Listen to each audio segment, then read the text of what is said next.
Pernahkah kamu merasa amarah seperti gelombang pasang yang tak terkendali, menghanyutkan semua alasan dan kedamaianmu? Amarah yang meledak karena hal-hal kecil, membuatmu menyesali kata-kata yang terucap dan tindakan yang terlanjur dilakukan. Mungkin kamu merasa lelah dengan siklus ini, lelah menjadi budak dari emosimu sendiri. Jika itu yang kamu rasakan, berarti kamu berada di tempat yang tepat. Hari ini, kita akan menjelajahi salah satu masalah paling mendasar dalam kehidupan manusia, kemarahan. Dan kita akan menemukan bagaimana filsafat kuno yang luar biasa, yaitu stoikisme, dapat menjadi kompasmu untuk menavigasi badai emosi ini. Bukan dengan menekan atau menyangkal amarah, melainkan dengan memahaminya, menerima, dan pada akhirnya mengendalikannya. Sejak zaman kuno, para filsuf telah mencoba mengurai misteri amarah.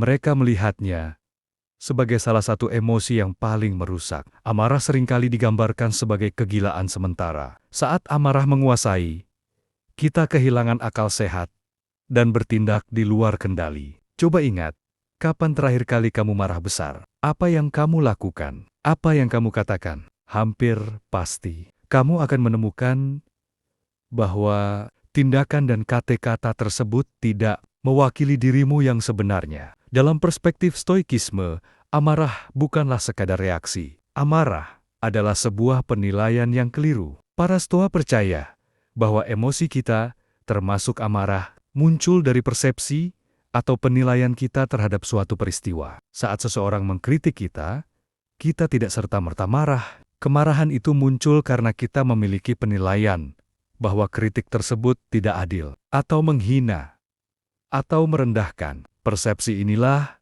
yang memicu reaksi emosional. Mari kita ambil contoh sederhana. Seseorang menyenggolmu secara tidak sengaja di jalan. Ada dua kemungkinan respons. Respons pertama, kamu marah.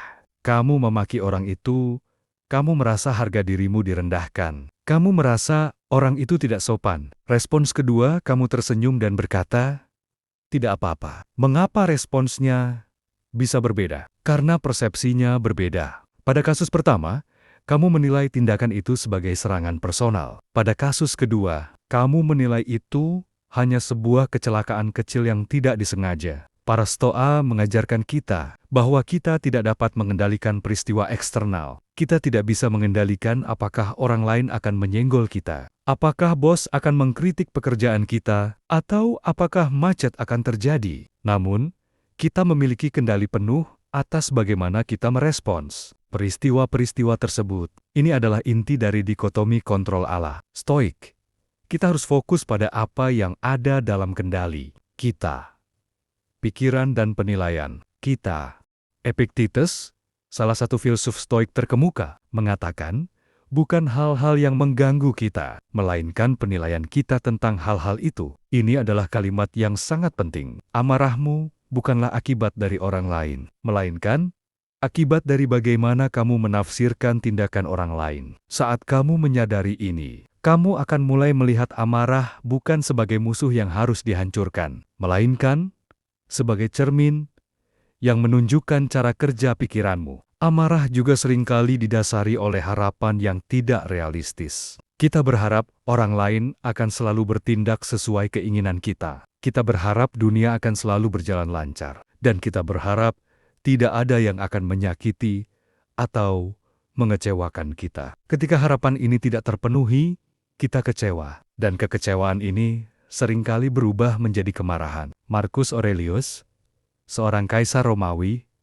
sekaligus filsuf Stoik, dalam karyanya Meditations, seringkali mengingatkan dirinya sendiri untuk menerima manusia sebagaimana adanya. Ia tahu bahwa manusia itu tidak sempurna, bahwa mereka akan berbuat salah, dan bahwa mereka akan bertindak bodoh. Dengan menerima kenyataan ini, ia mengurangi ekspektasi yang berlebihan, sehingga mengurangi potensi kemarahan. Ia menganggap perbuatan buruk orang lain sebagai bagian tak terhindarkan dari sifat manusia, dan bukannya sebagai serangan pribadi yang harus dibalas. Maka, langkah pertama untuk mengendalikan amarah adalah berhenti menyalahkan hal-hal eksternal, berhenti menyalahkan orang yang menyenggol, bos yang cerewet, atau kemacetan lalu lintas. Alihkan fokusmu ke dalam dirimu sendiri. Tanyakan pada dirimu, mengapa aku marah? Apa penilaianku terhadap peristiwa ini? Apakah penilaian ini adil dan realistis? Dengan mengajukan pertanyaan-pertanyaan ini, kamu mulai mengikis akar kemarahan, yaitu penilaian yang keliru.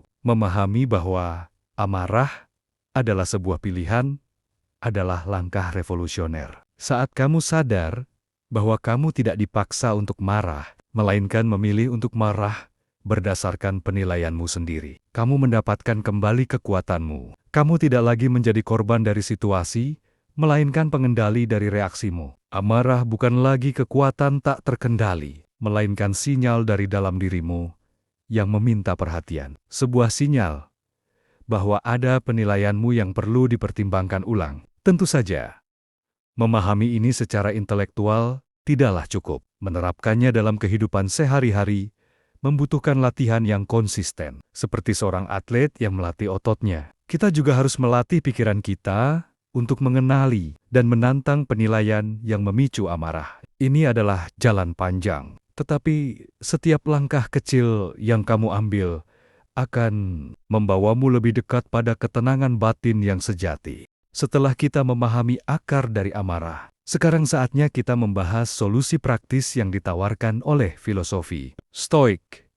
Solusi-solusi ini bukanlah sihir yang akan menghilangkan amarahmu dalam sekejap, melainkan alat-alat yang bisa kamu gunakan untuk membangun benteng ketenangan di dalam dirimu. 1.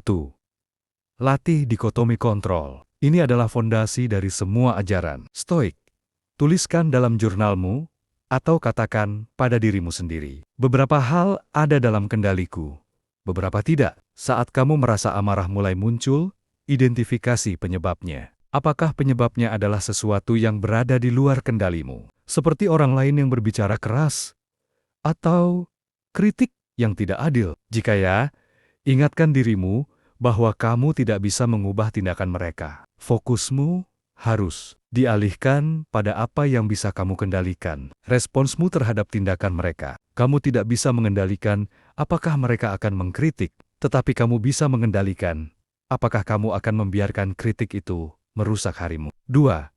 Praktek premeditasi meloram, memikirkan hal terburuk. Ini terdengar kontradiktif, tetapi sangat efektif. Setiap pagi, luangkan waktu sejenak untuk memikirkan kemungkinan hal-hal buruk yang bisa terjadi hari ini. Pikirkan bahwa mungkin kamu akan terjebak macet, mungkin ada rekan kerja yang akan menyebalkan, atau mungkin kamu akan menerima berita buruk. Dengan memprediksi dan mempersiapkan diri secara mental untuk kemungkinan-kemungkinan ini, kamu tidak akan terkejut atau marah saat hal itu benar-benar terjadi. Kamu sudah mempersenjatai dirimu dengan kesiapan mental. Bayangkan seorang prajurit yang sudah mempersiapkan diri untuk pertempuran. Ia tidak akan terkejut saat panah datang. Demikian juga dengan mempersiapkan pikiranmu, kamu tidak akan terkejut dan marah saat hal-hal yang tidak menyenangkan terjadi. 3.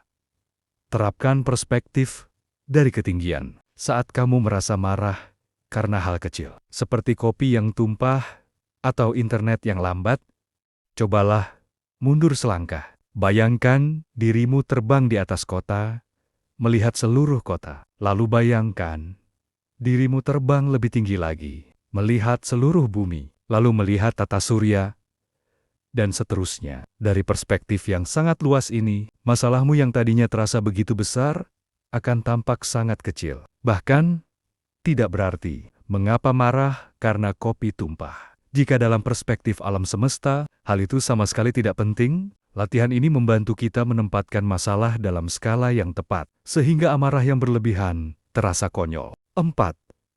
Ingatlah ketidaksempurnaan manusia. Seperti yang diajarkan Marcus Aurelius, terimalah bahwa manusia itu tidak sempurna. Saat orang lain melakukan kesalahan yang memicu amarahmu, ingatkan dirimu bahwa mereka juga manusia, sama sepertimu. Mereka punya kelemahan, mereka punya ketidaksempurnaan. Jika kamu pernah berbuat salah, kamu bisa memaafkan mereka. Jika kamu sering berbuat salah, kamu harusnya bisa memaafkan mereka. Mengembangkan empati ini bukan berarti membenarkan tindakan buruk, tetapi berarti melepaskan amarah yang tidak produktif dan menggantinya dengan pemahaman. 5. Pisahkan fakta dari penilaian. Saat kamu dihadapkan pada situasi yang membuatmu marah, coba pisahkan fakta dari penilaianmu. Contohnya, faktanya, dia mengkritik pekerjaanku dan penilaianku.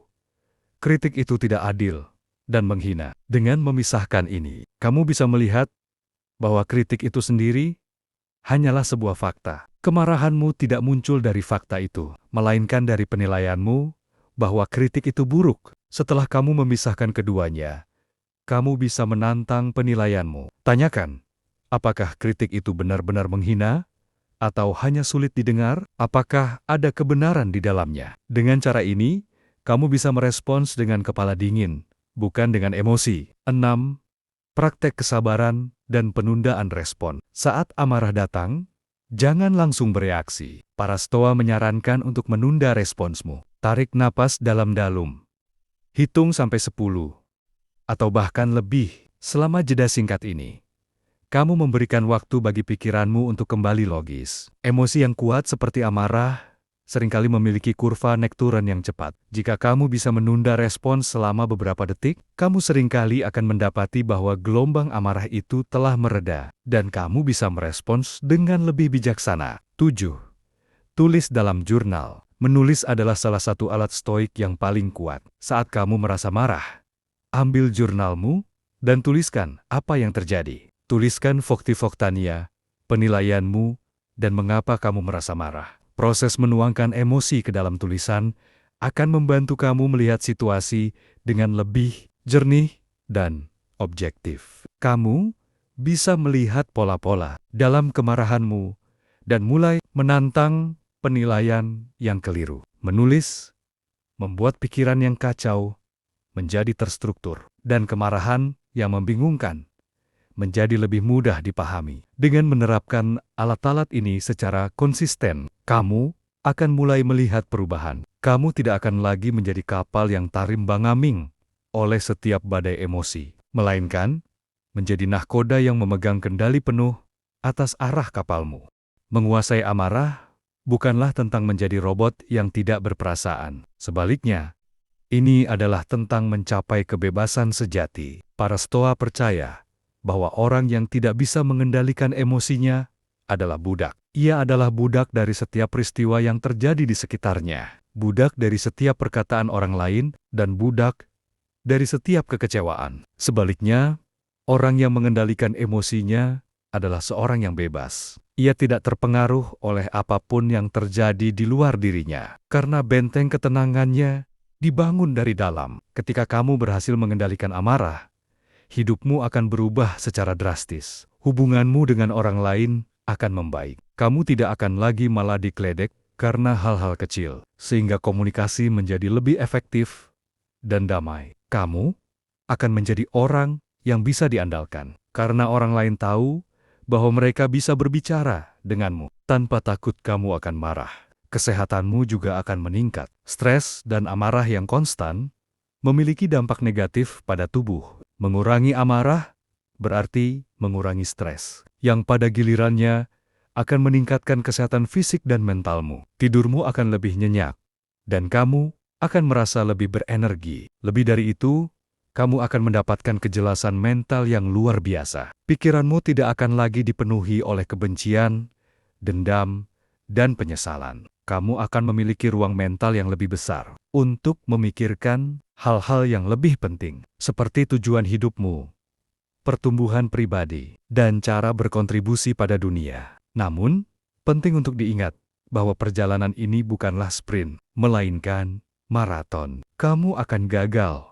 Kamu akan marah lagi, dan itu tidak apa-apa. Marcus Aurelius juga sering mengingatkan dirinya sendiri untuk selalu berlatih dan tidak putus asa. Setiap kali kamu marah, jangan biarkan itu menjadi alasan untuk menyerah. Gunakan momen itu sebagai kesempatan untuk belajar. Setelah amarahmu mereda, luangkan waktu untuk menganalisis apa yang terjadi, apa yang memicunya. Apa penilaian yang keliru yang kamu buat? Bagaimana kamu bisa merespons dengan lebih baik lain kali? Ini adalah latihan seumur hidup. Tujuan akhirnya bukanlah menghilangkan amarah sepenuhnya, karena itu tidak mungkin. Tujuan akhirnya adalah mengubah hubunganmu dengan amarah dari hubungan yang pasif di mana kamu adalah korban, menjadi hubungan yang aktif di mana kamu adalah pengendali. Latihan stoik seperti yang kita bahas sebelumnya akan membantumu membangun otot mental ini. Dengan rutin menerapkan dikotomi kontrol, premeditasi, dan perspektif luas, kamu akan menemukan bahwa amarah tidak lagi memiliki kekuatan yang sama atas dirimu. Kamu akan dapat melihat amarah datang, mengamatinya, dan membiarkannya pergi tanpa harus bertindak berdasarkan dorongan emosional. Pada akhirnya, stoikisme menawarkan janji yang luar biasa, kebahagiaan dan ketenangan yang tidak bergantung pada peristiwa eksternal, kebahagiaan dan ketenangan yang datang dari dalam, dari pikiran yang teratur dan jiwa yang bebas. Ketika kamu tidak lagi menjadi budak dari amarahmu, kamu akan menemukan kedamaian yang sejati, kedamaian yang tidak bisa diambil oleh siapapun, karena ia bersemayam di dalam dirimu sendiri. Maka, mari kita mulai perjalanan ini bersama-sama. Jangan takut pada amarah, hadapi ia, pahami ia, dan gunakan alat-alat yang telah kita bahas hari ini untuk mengendalikannya. Amarah bukanlah musuhmu. Ia hanyalah sebuah sinyal yang perlu kamu tangani dengan bijaksana. Dan dengan bijaksana, kamu akan menemukan kebebasan dan ketenangan yang selama ini kamu cari. Terima kasih telah menonton. Semoga materi ini bermanfaat untuk perjalananmu. Jika kamu memiliki pengalaman atau pertanyaan, silakan tulis di kolom komentar di bawah. Sampai jumpa di video selanjutnya. Tetap tenang, tetap bijaksana.